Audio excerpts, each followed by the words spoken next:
Oke, selamat datang. Hari ini kita bakal kupas sebuah kisah yang luar biasa dari sejarah kita. Cerita tentang seorang tokoh yang jalan kekuasaannya itu beda. Bukan kekuasaan yang turun dari tahta kerajaan, tapi yang tumbuh dari kepercayaan rakyat. Nah, ini dia pertanyaan kuncinya.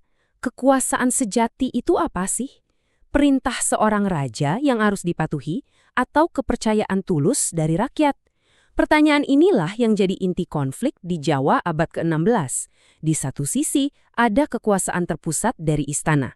Dan di sisi lain, ada kekuatan yang lahir langsung dari akar rumput. Jadi, ayo kita mulai kenalan sama tokoh utama kita, Ki Ageng Mangir. Dia ini seorang pemimpin yang secara sadar memilih untuk berdiri di luar lingkaran kekuasaan Kesultanan Mataram. Padahal, saat itu Mataram lagi gencar-gencarnya berusaha menyatukan seluruh Jawa di bawah satu panji kekuasaan. Biar kebayang ceritanya, kita harus lihat dulu nih setting waktunya.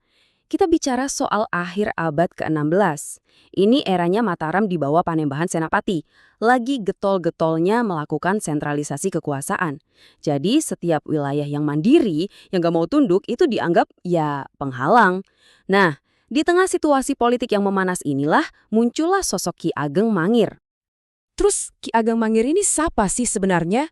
Jangan salah, dia itu bukan sekedar pemberontak biasa. Dia itu seorang ulama yang dihormati, pemimpin yang benar-benar dicintai rakyatnya. Saking kuat pengaruhnya, dia dengan cepat jadi simbol perlawanan. Nah, ini dia nih, yang bikin Mataram kebakaran jenggot. Dia jadi ancaman langsung bagi tahta. Dan ini poin yang paling fundamental. Kekuasaannya itu bukan turun dari istana, bukan warisan, bukan penunjukan. Kekuasaannya itu tumbuh dari bawah, murni dari kepercayaan rakyat. Benar-benar organik. Beda banget kan sama konsep raja-raja pada umumnya? Nah, kepemimpinan yang berbasis rakyat ini tentu ada pusatnya. Di mana lagi kalau bukan di wilayahnya sendiri? Sekarang, ayo kita bedah lebih dalam apa sih yang bikin Tanah Mangir ini begitu spesial dan kenapa keberadaannya jadi masalah besar buat Istana Mataram. Mangir itu bukan sekedar nama tempat di peta ya. Bagi orang zaman itu, Mangir itu sebuah ide.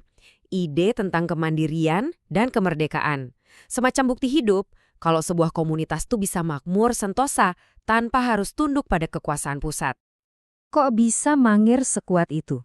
Pertama, mereka makmur, pertaniannya maju, jadi nggak bergantung pada pusat. Kedua, komunitas Islamnya kuat dan solid. Dan yang paling krusial, loyalitas rakyatnya itu bukan ke sultan di ibu kota, tapi 100% buat pemimpin mereka sendiri, Ki Ageng Mangir. Kombinasi ini, wah ini resep bencana bagi Mataram. Dan disinilah kita lihat tabrakan dua sudut pandang. Dari kacamata Istana Mataram, apa yang dilakukan Mangir itu pembangkangan. Tapi, coba deh kita lihat dari kacamata rakyat Mangir. Ini bukan soal membangkang, ini soal harga diri dan kehormatan. Jadi, kita harus paham ya, ini tuh bukan sekedar cerita satu orang menentang satu raja. Bukan. Ini jauh lebih dalam. Ini adalah konflik ideologi yang fundamental tentang bagaimana seharusnya sebuah negara itu dijalankan. Perbedaannya kelihatan jelas banget kan? Di satu sisi ada visinya Mataram. Kekuasaan itu dari atas ke bawah, top down, di mana semua harus tunduk pada satu penguasa. Di sisi lain, ada realitasnya Mangir, model bottom up, di mana pemimpin dapat legitimasi dari kepercayaan komunitasnya. Dua konsep yang benar-benar bertolak belakang. Pada dasarnya, konflik ini tuh pertarungan simbolis yang klasik. Istana melawan desa, sentralisasi melawan kemerdekaan. Sebuah kisah abadi tentang pusat versus daerah, tentang kontrol versus kebebasan, yang relevansinya terasa sampai sekarang. Nah, Mataram ini kan cerdik. Mereka sadar kalau Ki Ageng Mangir itu kuat banget karena dukungan rakyatnya. Kalau diserang langsung, risikonya besar. Bisa-bisa malah jadi bumerang. Jadi, mereka memilih strategi lain. Cara yang jauh lebih halus, tapi juga jauh lebih licik. Ini adalah sebuah mahakarya intrik politik ala Panembahan Senapati. Pernikahan ini bukan soal perdamaian. Ini adalah jebakan yang dirancang dengan sempurna untuk memancing Ki Ageng Mangir keluar dari bentengnya, langsung masuk ke jantung kekuasaan musuh. Jadi, yang kelihatan di permukaan, wah ini perayaan persatuan, simbol perdamaian, kelihatannya indah. Tapi kenyataannya, pernikahan ini cuma alat strategi, langkah pamungkas dari sebuah rencana untuk menyingkirkan saingan politik Mataram yang paling berbahaya. Dan jebakannya berhasil. Sebagai menantu baru Sultan, mau tidak mau Ki Ageng Mangir akhirnya dipanggil ke istana, ke pusat kekuasaan yang selama ini ia tolak dan ia lawan. Disinilah ceritanya jadi tragis banget. Menurut tradisi sejarah, dia nggak gugur secara terhormat di medan perang. Dia justru dibunuh secara licik di kaki singgasana mertuanya sendiri. Bayangin ya, sebuah pengkhianatan di tempat yang seharusnya menjadi simbol keadilan tertinggi di kerajaan. Kematiannya ini bukan sekedar kematian satu orang. Ini adalah simbol. Simbol kemenangan mutlak kekuasaan terpusat atas kepemimpinan berbasis rakyat. Perlawanan terbuka Mangir pun berakhir, dan Mataram berhasil mengonsolidasikan kekuasaannya lewat cara yang paling brutal. Oke, jadi Mataram menang pertempuran, wilayah Mangir berhasil dikuasai. Selesai? Eits, tunggu dulu.